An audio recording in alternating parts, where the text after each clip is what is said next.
Hello everyone, welcome to Naira study. अब आप सब कैसे हैं? आई होप कि आप सभी अच्छे होंगे और अपनी स्टडी को कंटिन्यू कर रहे होंगे। फ्रेंड्स, आज के वीडियो लेक्चर में जो आपका सामाजिक अध्ययन सब्जेक्ट हो जाता है उसके राजन सीरीज के लघुत्तरीय प्रश्नों की सीरीज को कंटिन्यू करेंगे। सो अगर अभी तक आप लोगों ने चैनल को सब्सक्राइब नहीं किया है तो प्लीज सब्सक्राइब कर लें और बेल आइकन को भी जरूर प्रेस कर लें, जिससे कोई भी नोटिफिकेशन हो वो आप तक पहुंच सके। तो चलते हैं आज की सीरीज का फर्स्ट नंबर क्वेश्चन देख लेते हैं। भारत में रसायन बनाने वाले 4 कारखानों के नाम लिखिए।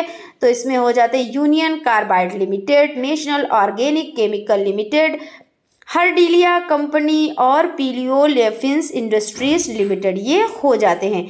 क्वेश्चन आपका हो जाता है, भारत में किन्हीं 3 राज्यों के सूती वस्त्र का वर्णन कीजिए। तमिलनाडु इसमें फर्स्ट नंबर पे हो जाता है। तमिलनाडु राज्य में सूती वस्त्र की सबसे अधिक मिलें हैं। यहाँ की 215 मिलों में लगभग 42.2% सूती वस्त्र का उत्पादन होता है। कोयम्बटूर यहाँ का मुख्य केंद्र है। तमिलनाडु के सलीम, चेन्नई, रामनाथपुरम, तंजावुर, काकीनाडा, तंजौर, मदुरई आदि प्रमुख क्षेत्र है जहाँ सूती वस्त्रों का काम होता है। उत्तर प्रदेश यह उत्तरी भारत का सबसे बड़ा केंद्र है जहां सूती वस्त्र के 41 मिलें हैं, इसलिए कानपुर को उत्तरी भारत का मैनचेस्टर कहा जाता है। पश्चिम बंगाल यहाँ पर 45 मिले हैं। कोलकाता, परगना, हावड़ा तथा हुगली क्षेत्रों में कई मिले हैं। भारत में लौह इस्पात के प्रमुख केंद्र पर प्रकाश डालिए। भारत में लौह इस्पात के प्रमुख केंद्र हो जाते हैं Tata iron and steel company. इस कारखाने द्वारा प्रतिवर्ष 25 लाख टन स्टील इस्पात तैयार किया जाता है। इसकी उत्पादन क्षमता 40 लाख टन इस्पात उत्पादन की है। जमशेदपुर को इस्पात नगरी के नाम से जाना जाता है। भारतीय लोहा एवं इस्पात कंपनी, इसकी स्थापना 1918 ईस्वी में हुई। इसकी उत्पादन क्षमता 13 लाख टन कच्चा लोहा तथा 10 लाख टन इस्पात उत्पादन की है। Visvesvaraya iron and steel limited 1923 ईस्वी में इस कारखाने की स्थापना अमेरिकी सहयोग से कर्नाटक के भद्रावती नामक स्थान पर की गई थी। उत्पादन क्षमता 1 लाख टन कच्चा लोहा तथा 2 लाख टन इस्पात की है। वायुमंडलीय प्रदूषण क्या है, इसके प्रकार बताएं। वातावरण का दूषित गंदा होना ही प्रदूषण है। वातावरण के समस्त घटक संतुलित मात्रा में पाए जाते हैं। यदि इन घटकों की मात्रा या तो आवश्यकता से अधिक बढ़ जाती या कुछ हानिकारक घटक प्रवेश कर जाते हैं तो वातावरण दूषित हो जाता है और वातावरण के जीवों पर प्रतिकूल प्रभाव पड़ने लगता है। यही प्रदूषण है। प्रदूषण को इस प्रकार परिभाषित किया जा सकता है, वायु, जल, स्थल के भौतिक, रासायनिक तथा जैविक गुणों में होने वाला अवांछनीय परिवर्तन जो जीवों पर प्रतिकूल प्रभाव डालता है प्रदूषण कहलाता है। प्रदूषण निम्न प्रकार के होते हैं: वायु प्रदूषण, जल प्रदूषण, भू प्रदूषण, रेडियोधर्मी प्रदूषण, ध्वनि प्रदूषण, ये हो जाते हैं। निम्न पर टिप्पणी लिखिए। वायु प्रदूषण, जल प्रदूषण, मृदा प्रदूषण। पर्यावरण प्रदूषण किसे कहते हैं या कितने प्रकार के होते हैं, इस तरह का क्वेश्चन हो अथवा इस तरह का आप आंसर इसी तरह से लिखेंगे। वायु प्रदूषण, वायु विभिन्न गैसों का मिश्रण है। इसमें समस्त गैसों का निश्चित अनुपात है। इन गैसों में विभिन्न कारणों से जो असंतुलन उत्पन्न होता है उसे वायु प्रदूषण कहते हैं। सरल शब्दों में ये कहा जाता है कि वायु का प्रदूषण होना वायु प्रदूषण है। वायु के भौतिक, रासायनिक एवं जैविक गुणों में होने वाला अवांछनीय परिवर्तन जो जीवों पर प्रतिकूल प्रभाव डालता है वायु प्रदूषण कहलाता है। वायु प्रदूषण के कारण। वायु प्रदूषण के प्रमुख कारण इस प्रकार हैं: जीवाश्म ईंधनों, खरपतवार आदि को जलाने से उत्पन्न धुआं वायु प्रदूषण उत्पन्न करता है। स्वचालित वाहनों तथा मोटर, स्कूटर आदि के प्रयोग से निकलने वाले धुएं में नाइट्रोजन के ऑक्साइड, लेड हाइड्रोकार्बन आदि पाए जाते हैं जो वायु में मिलकर वायु प्रदूषण उत्पन्न करते हैं। चिमनियों, शुगर आदि मिलों से निकलने वाले धुओं में सल्फर डाइऑक्साइड होता है जो वायु प्रदूषण का प्रमुख कारण है। घरेलू कूड़ा करकट आदि को सड़कों पर फेंकने से भी वायु प्रदूषण पैदा होता है। एसी, रेफ्रिजरेटर आदि को चलाने में क्लोरोफ्लोरोकार्बन्स उत्सर्जित होते हैं जो वायु को प्रदूषित करते हैं। जब कल कारखानों, घरों, खेतों यानी यहाँ पे जब कल कारखानों, घरों, खेतों का कार्बन आदि अन्य पदार्थों के ठोस कण वायु में मिल जाते हैं तो धूल बनती है। ये धूल कण वायु प्रदूषण उत्पन्न करते हैं। वायु प्रदूषण का दुष्प्रभाव। वायु प्रदूषण का प्रमुख दुष्प्रभाव नीचे दिया गया है, आप देख सकते हैं। जीवाश्म ईंधनों को जलाने से कार्बन डाइऑक्साइड तथा कार्बन मोनोऑक्साइड गैस निकलती है। कार्बन डाइऑक्साइड की मात्रा निरंतर बढ़ने से ग्लोबल वार्मिंग तथा ग्रीन हाउस प्रभाव आदि समस्याएं उत्पन्न होती हैं। कार्बन मोनोऑक्साइड को दम घुटने वाली गैस कहा जाता है, इससे व्यक्ति की मृत्यु भी हो जाती। ग्रीन हाउस प्रभाव तथा ग्लोबल वार्मिंग। ग्रीन हाउस प्रभाव तथा ग्लोबल वार्मिंग का प्रमुख कारण वायु प्रदूषण है। ग्रीन हाउस प्रभाव का कारण ग्लोबल वार्मिंग होता है। ग्रीन हाउस प्रभाव का प्रमुख कारण ग्रीन हाउस गैसें हैं, ये निम्न है: carbon dioxide, methane, nitrous oxide, chlorofluorocarbon. वायुमंडल में इन गैसों की एक परत है जो पृथ्वी से ऊष्मा को बाहर जाने से रोकती है तथा पुनः पृथ्वी पर भेज देती है। इसे ग्रीन हाउस प्रभाव कहा जाता है। ग्रीन हाउस प्रभाव के कारण। ग्रीन हाउस प्रभाव के कारण पृथ्वी का तापमान निरंतर बढ़ता जाता है, इसे ही ग्लोबल वार्मिंग कहते हैं। ग्लोबल वार्मिंग वैश्विक तापमान से अत्यधिक गर्मी, सूखा, जल की कमी तथा उत्तरी एवं दक्षिणी ध्रुवों की बर्फ पिघल जाएगी, जिससे कई शहर डूब सकते हैं। धूल कणों के कारण स्वास्थ्य पर, विशेषकर फेफड़ों पर ग्रीन हाउस का दुष्प्रभाव पड़ता है। स्वचालित वाहनों के प्रयोग से निकलने वाला शीशा तंत्रिका तंत्र के कई रोग उत्पन्न करता है। 4 नंबर पर हो जाता है वायु प्रदूषण से मनुष्य के फेफड़े में सूजन भी उत्पन्न होती है। जिस समय फेफड़े को उत्तेजित करने वाला कोई पदार्थ प्रदूषक के रूप में फेफड़ों तक पहुंचता है, वहां श्लेष्मा का स्राव अधिक होने लगता है, जिसके कारण श्वास नलियां बंद हो जाती है और मनुष्य निरंतर खांसता रहता है। औद्योगिक स्थानों की चिमनियों से निष्कासित सल्फर डाइऑक्साइड गैस का प्रदूषकों में प्रमुख स्थान है। सल्फर डाइऑक्साइड रंध्रों के द्वारा पौधों की पत्तियों में प्रवेश कर तत्काल जल में घुलकर मुख्यतः सल्फाइड तथा बाइसल्फाइड आयनों में बदल जाती है। सल्फाइड तथा बाइसल्फाइड आयन पत्ती की कोशिकाओं हेतु विष का कार्य करती हैं। उसके बाद आपका हो जाता है 6 नंबर पर ओजोन तथा पैन पर ऑक्सी एसिटिल नाइट्रेट दोनों ही पौधों हेतु अत्यंत हानिकारक हैं। पैन प्रकाश संश्लेषण के प्रकाश क्रम के चलने में बाधा पहुंचाता है और ओजोन प्राणियों में श्वसन तंत्र तथा तंत्रिका तंत्र को प्रभावित करती है। इसके प्रभाव से श्वासनारोध तथा सिर दर्द एवं आंखों में जलन होने लगती है। विभिन्न औद्योगिक संस्थानों की चिमनियों, स्वचालित वाहनों एवं ईंधन के जलने से sulphur dioxide, sulphur trioxide, nitrogen oxide आदि गैसें निकलती हैं। जल के साथ क्रिया करके सल्फर ट्राइऑक्साइड सल्फ्यूरिक अम्ल में तथा नाइट्रोजन ऑक्साइड अम्ल एवं ऑक्सीजन के साथ क्रिया करके नाइट्रिक अम्ल में बदल जाती हैं और वर्षा के जल से मिलकर अम्ल वर्षा के रूप में पृथ्वी पर आती है। ताजमहल की चमक दिन प्रतिदिन धूमिल होना अम्ल वर्षा का ही प्रभाव है। अम्ल वर्षा फसलों, जलीय जंतुओं, पौधों व भवनों हेतु हानिकारक होती है। वायु प्रदूषण का नियंत्रण, इसको देख लेते हैं। वायु प्रदूषण को निम्न प्रकार से रोका जा सकता है। फर्स्ट नंबर पर हो जाता है वृक्षारोपण के द्वारा वृक्ष लगाकर वायु प्रदूषण को रोका जा सकता है, क्योंकि वृक्ष प्रकाश संश्लेषण की क्रिया के द्वारा वातावरण में ऑक्सीजन गैस छोड़ते हैं जो वायु को शुद्ध रखती है। स्वचालित वाहनों का प्रयोग कम से कम किया जा सकता है। स्वचालित वाहनों में उत्प्रेरक संपरिवर्तक के प्रयोग द्वारा भी वायु प्रदूषण को रोका जा सकता है। इस विधि में स्वचालित वाहनों के इंजन से निकलने वाली गैसों को उत्प्रेरक संपरिवर्तन में रखे विषमांगी उत्प्रेरक के ऊपर से प्रवाहित किया जाता है, जिससे अति हानिकारक गैसें एवं पदार्थ वातावरण में नहीं पहुंचते हैं। घरेलू कूड़े करकट को उचित स्थान पर फेंकना चाहिए। औद्योगिक संस्थानों की चिमनियों को सघन जनसंख्या वाले क्षेत्रों से दूर रखा जाए और कम से कम प्रयोग में लाया जाए। जीवाश्म ईंधन के स्थान पर प्राकृतिक गैसों का प्रयोग भोजन बनाने हेतु किया जाए। जल प्रदूषण, जल सभी जीवों हेतु अत्यंत महत्वपूर्ण है। कहा जाता है जल ही जीवन है। जो जल पीने योग्य नहीं है वो प्रदूषित जल है। जल का प्रदूषण होना ही जल प्रदूषण है। जल के भौतिक, रासायनिक तथा जैविक गुणों में होने वाला अवांछनीय परिवर्तन जो जीवों पर प्रतिकूल प्रभाव डालता है जल प्रदूषण कहलाता है। जल प्रदूषण के प्रमुख कारण हो जाते हैं घरेलू अपशिष्ट पदार्थों को जलाशयों में डालने से जल प्रदूषण होता है। व्यक्ति विभिन्न प्रकार के घरेलू कूड़े करकट धूल आदि को जलाशयों में डाल देते हैं, जिससे जल प्रदूषित हो जाता है। औद्योगिक संस्थानों कल कारखानों से निकलने वाले कचरे को सीधे गंगा यमुना जैसी पवित्र नदियों में डाल दिया जाता है, जिससे नदियों का जल प्रदूषित हो जाता है। शवों का विसर्जन नदियों में करने से भी जल प्रदूषित होता है। पशुओं को तालाब पोखरों आदि में नहलाने से जल प्रदूषण होता है। नगर पालिका में भूमिगत नालियों के द्वारा बस्तियों से निकला मल मूत्र प्राय जल नदी बड़े तालाबों या झीलों में डाल दिया जाता है, इसे वाहित मल कहा जाता है, इसे जल प्रदूषण होता है।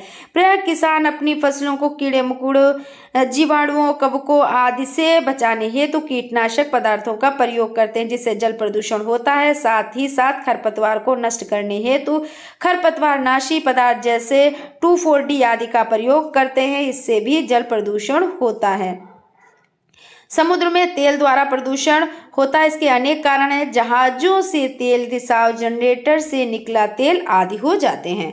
जल प्रदूषण का दुष्प्रभाव। जल प्रदूषण का निम्नलिखित दुष्प्रभाव होता है। जल प्रदूषण से मनुष्यों में पीलिया, टाइफाइड, पेचिस आदि खतरनाक बीमारियां होती हैं। जापान में मिनीमाटा की खाड़ी के निकट रहने वाले मछुआरे पारे की अधिकता वाले जल में रहने वाले मछलियों को खाने से मर गए। इसे मिनीमाटा रोग कहा जाता है। पानी में नाइट्रेट की अधिकता होने पर ब्लू बेबी सिंड्रोम हो जाता है।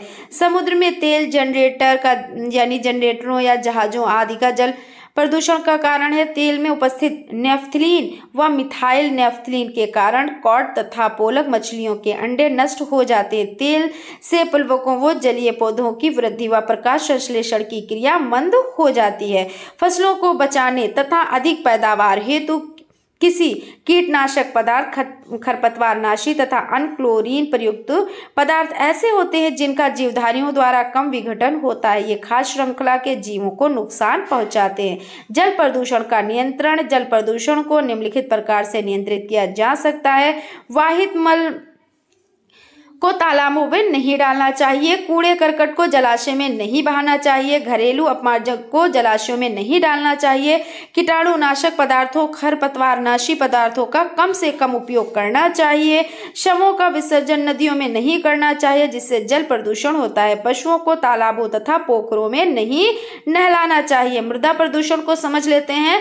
मृदा प्रदूषण, हालांकि ये देखिए काफी लेंथी है, लेकिन आप जरूरी नहीं कि पहली बात तो पॉइंट टू पॉइंट आते हैं, है ना, उसमें आप उतना ही लिखें जितना इनफ है।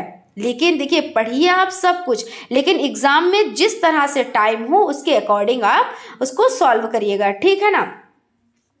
मृदा प्रदूषण। भू प्रदूषण। भूमि की ऊपरी परत को मिट्टी कहा जाता है, जो पौधों की वृद्धि तथा विकास में सहायता करती है। मृदा मिट्टी के भौतिक, रासायनिक एवं जैविक गुणों में होने वाला अवांछनीय परिवर्तन जो पौधों के स्वास्थ्य पर प्रतिकूल प्रभाव डालता है, मृदा प्रदूषण कहलाता है। लगातार जनसंख्या वृद्धि होने से खाद्य पदार्थों की जरूरत भी बढ़ रही है। किसान भूमि की उर्वरा शक्ति बढ़ाने हेतु विभिन्न प्रकार के कीटाणुनाशक एवं खरपतवारनाशी पदार्थों का प्रयोग करते हैं, जिससे पैदावार तो अच्छी होती जाती है, परंतु मृदा एवं लाभप्रद जीवाणुओं पर प्रतिकूल प्रभाव पड़ता है। निरंतर रासायनिक पदार्थों के प्रयोग से एक समय ऐसा भी आ सकता है कि मृदा की उर्वरा शक्ति क्षीण हो जाए। मृदा को बचाने तथा उपजाऊ बनाने हेतु यह आवश्यक है कि किसान अधिक जैविक खादों का प्रयोग करे। साथ ही यह भी जरूरी है कि रासायनिक खादों का प्रयोग कम से कम किया जाए। किसानों को चाहिए कि वर्मी फॉर्म कंपोस्ट का अधिकाधिक प्रयोग करें। वर्मी फॉर्म कंपोस्ट केंचुओं के द्वारा तैयार किया जाता है। अब देख लेते हैं MDM यानी मध्याह्न भोजन या मिड डे मील मीनू का विवरण दीजिए।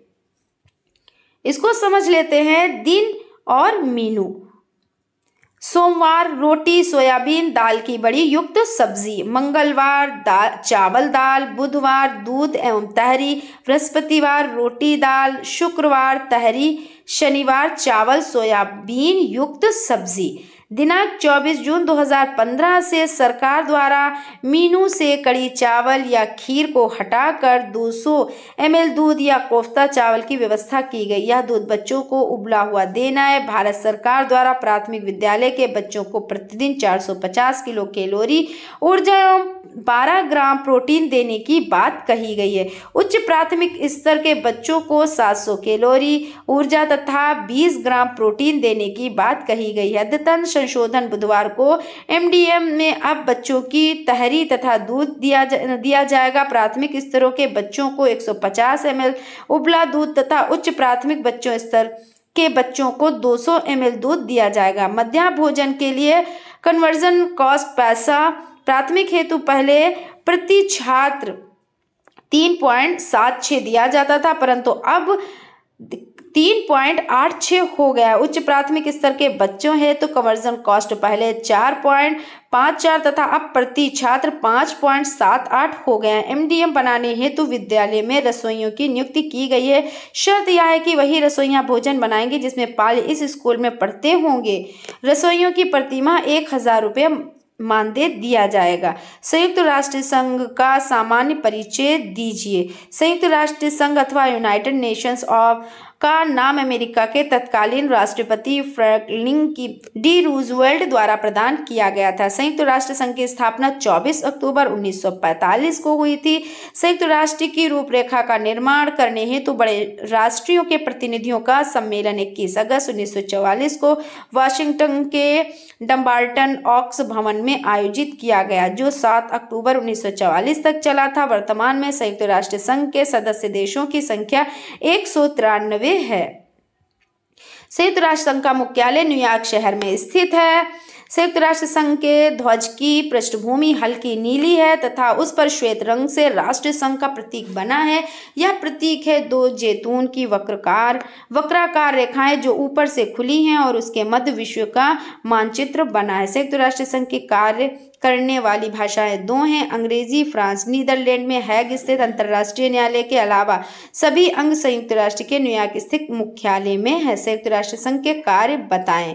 संयुक्त राष्ट्र संघ की सुरक्षा परिषद का कार्य अंतर्राष्ट्रीय शांति और सुरक्षा को बनाए रखना है। संयुक्त राष्ट्र संघ के अंतर्गत आने वाला संयुक्त राष्ट्रीय बाल संकट कोष बालकों के सर्वांगीण विकास के लिए प्रयास करता है। संयुक्त राष्ट्र संघ का जनसंख्या आयोग जनसंख्या नियंत्रण हेतु प्रेरित करता है। संयुक्त राष्ट्र संघ का यातायात आयोग यातायात के नियमों सहित अनावश्यक तथ्य को दुर्घटना से बचाते हुए राष्ट्र को बताता है। आवश्यकता पड़ने पर एक राष्ट्र को जो भी दैनिक जीवन हेतु आवश्यक है ऐसी वस्तुओं की सहायता प्रदान करने हेतु प्रयास करता है। संयुक्त राष्ट्र संघ सामाजिक सुरक्षा एवं सामाजिक विकास हेतु विभिन्न कार्यक्रमों के माध्यम से प्रयासरत है।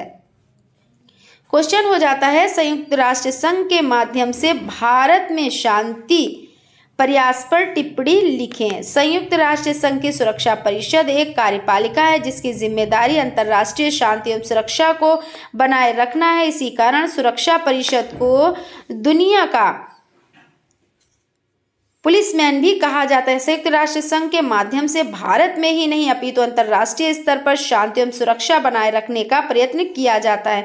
संयुक्त राष्ट्र संघ भारत में आतंकवाद जैसी समस्या से निपटने हेतु समय समय पर मार्गदर्शन देता है और हमेशा भारत में शांति व्यवस्था बनी रहे ऐसा प्रयास करता है। सुरक्षा एजेंसियां हमेशा अलर्ट देती हैं कि भारत में इस हिस्से पर आतंकी हमला हो सकता है, जिससे उस हिस्से की जिम्मेदारी भारत के रक्षा मंत्रालय के विभिन्न घटकों को दी जाती है। अधिकांश रूप से आतंकवादी संगठनों की साजिश को सुरक्षा एजेंसियां नाकाम कर देती हैं। क्वेश्चन हो जाता है, निम्न पर टिप्पणी लिखिए।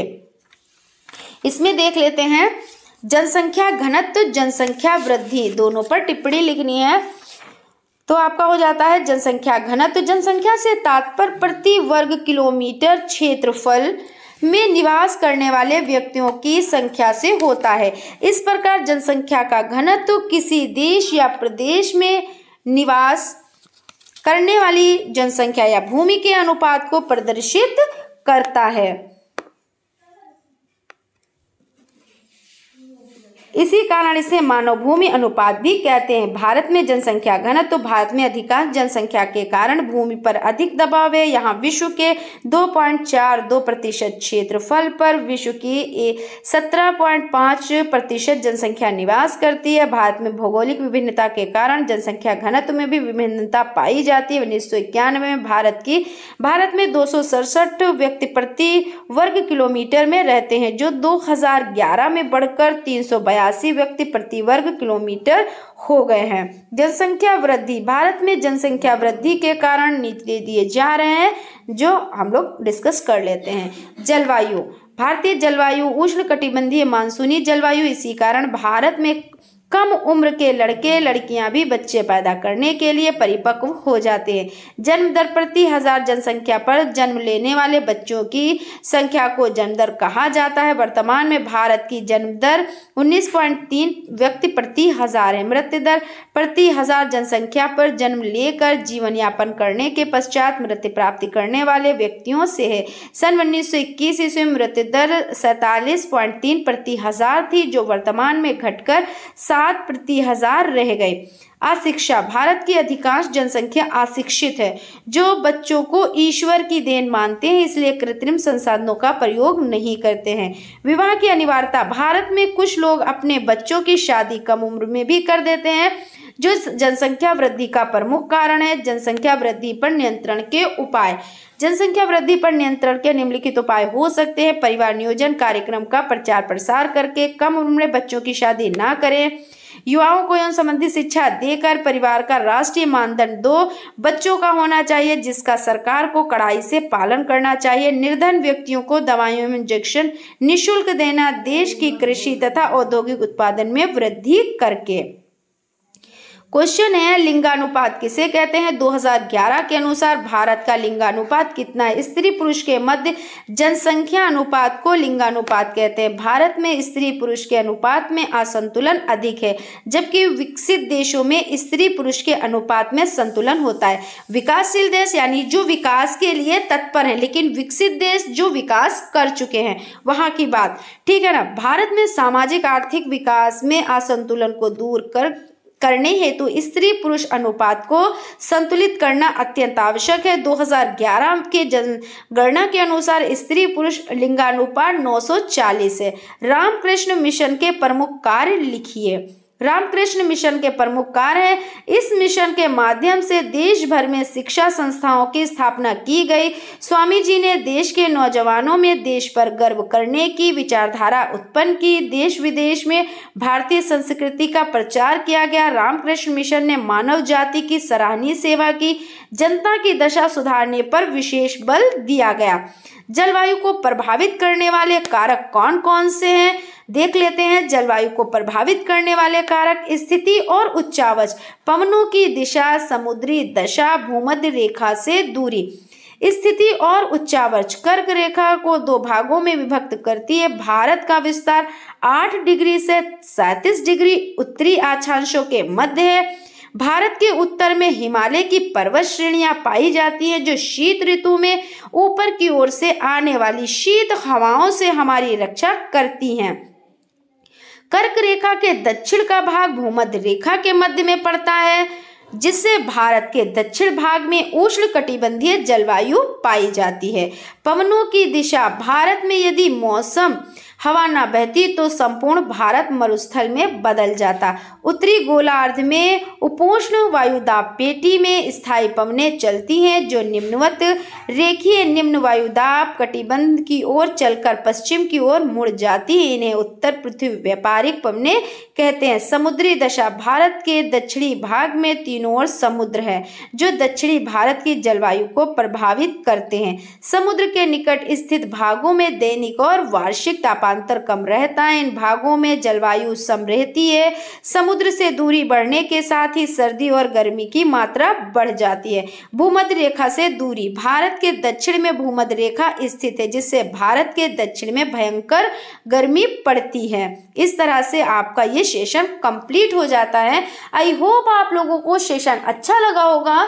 अगर सेशन अच्छा लगा तो प्लीज़ एक लाइक ज़रूर करें, और अगर अभी तक आप लोगों ने चैनल को सब्सक्राइब नहीं किया है तो प्लीज़ सब्सक्राइब कर लें और बेल आइकन को भी ज़रूर प्रेस कर लें, जिससे कोई भी नोटिफिकेशन हो वो आप तक पहुंच सके। और कहीं पर कोई डाउट हो तो प्लीज़ आप लोग कमेंट बॉक्स में कमेंट ज़रूर करें, जिसका रिप्लाई हम आप लोगों को ज़रूर से ज़रूर देंगे। Thank you.